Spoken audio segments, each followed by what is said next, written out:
Hi, it's Brian Biggs here. I'm in my studio on Monday, March 30th in Philadelphia. I had a good weekend. I hope you had a good weekend. It was kind of rainy and chilly here most of the weekend.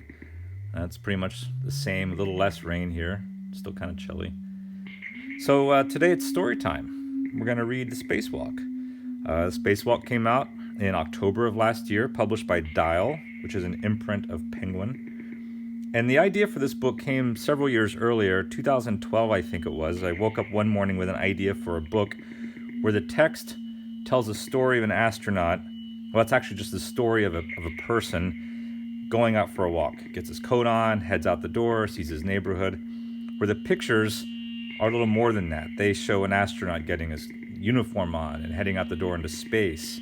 And the idea was, could the text kind of tell one story one way and the pictures stay with it but describe something completely different? I always thought that would be interesting if a writer wrote a story and I illustrated it completely differently than maybe the writer expected me to, but it still worked. It'd be an interesting experiment, and that's kind of what this started out was, as an experiment.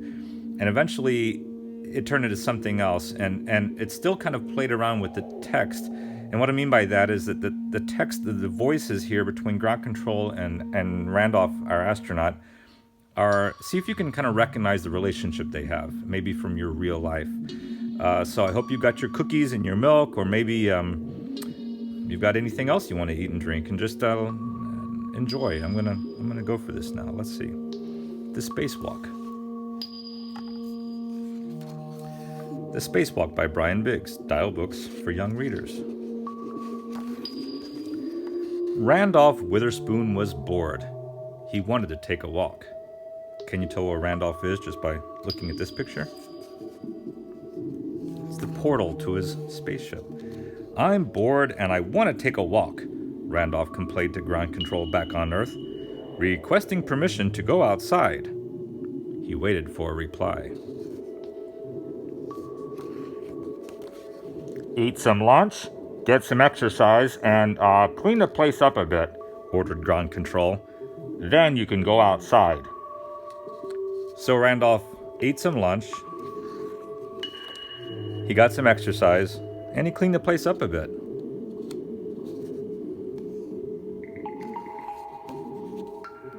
Clear for a spacewalk, said ground control. Dress warmly, don't forget your camera, and be back before dinner. Roger that, said Randolph as he suited up. He's got his camera. He's dressed warmly. Be back before dinner. He's wearing a watch, so maybe he'll get it right. And one more thing, came the voice from Earth. Don't talk to strangers. But Randolph was already out the door. Oh, I wonder what's going to happen. He didn't hear that warning. Well, he steps out the door, and what does he see? He's out in space. We've got a planet that looks a lot like Saturn here, and some other fun planets. I tried to use as many bright colors as I could. He's kind of in awe. He's like, wow, look at that. It's kind of like, wow. He sees some constellations here. Do you ever look up in the sky and see constellations? Do you ever want to name your own constellations? So instead of like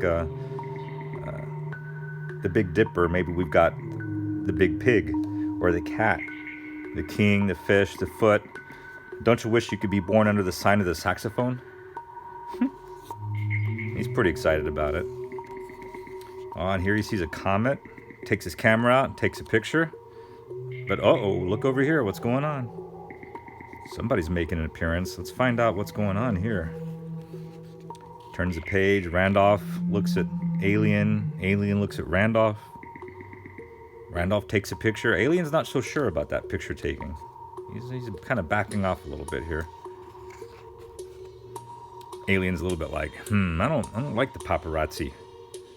Or maybe that's a different expression. What expression do you think he's got? And Randolph's a little bit like, hey, a little nervous maybe. Oh, something pops out of Alien's ship here, or Alien's helmet or head or whatever that is. What does that look like? Is it like a big laser cannon, or is it maybe a rumbly, or is it a coffee grinder? I don't know. Let's find out. Oh, it's a camera too. He takes a picture of Randolph. Randolph's like, what? Hey, I'm okay. It's just a camera. Aliens got something in common with Randolph, and they didn't even have to talk about it to find out about it. They just knew. He's got a camera. Aliens got a camera. So, what do you do when you both got cameras and you're out in space and you met a new friend? You take selfies, right? Taking some selfies here. Oh, he's behind him. Look at Randolph. He's kind of hilarious. Randolph turns upside down. Alien's like, yeah, you think you're so funny.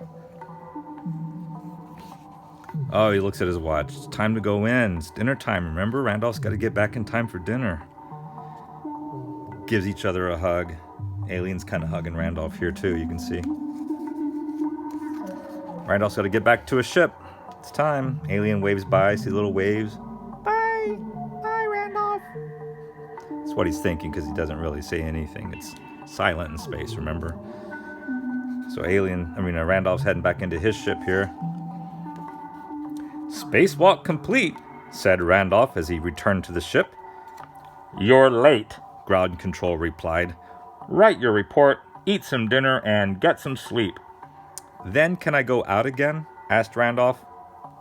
We'll see in the morning, replied Ground Control. So Randolph wrote his report. He ate his dinner. He's got meatballs in a bag, kind of like the Brussels sprouts in the bag earlier. Been floating around space there.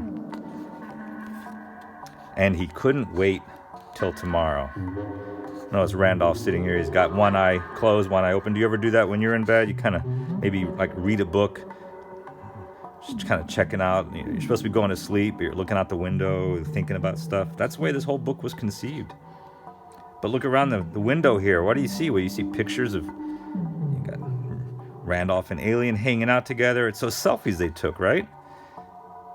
And hey, look out the window. Who's out there spinning around waiting for tomorrow as well? It's not just Randolph. Huh. Well, that's the end of the story. Turn the page. And, look at that. Maybe there's more aliens. This might be in the future. Maybe this is tomorrow's photos. What are you going to do tomorrow? You going to have some more adventures tomorrow? So this book was dedicated to Lane Smith. It's the illustrator Lane Smith, writer and illustrator. He was a big inspiration for me when I was first getting into children's books. And he was a help making this book, gave me some good advice. I kind of joked, he's like the first man in space for me. So it's for you, Lane. But it's for everybody. I hope you all liked it. Thanks for coming today. We'll see what we do tomorrow. Anybody know any good jokes that I can draw? I kind of miss doing that. That was fun. All right, well, have a great Monday, and I'll see you on Tuesday. Bye. Bye.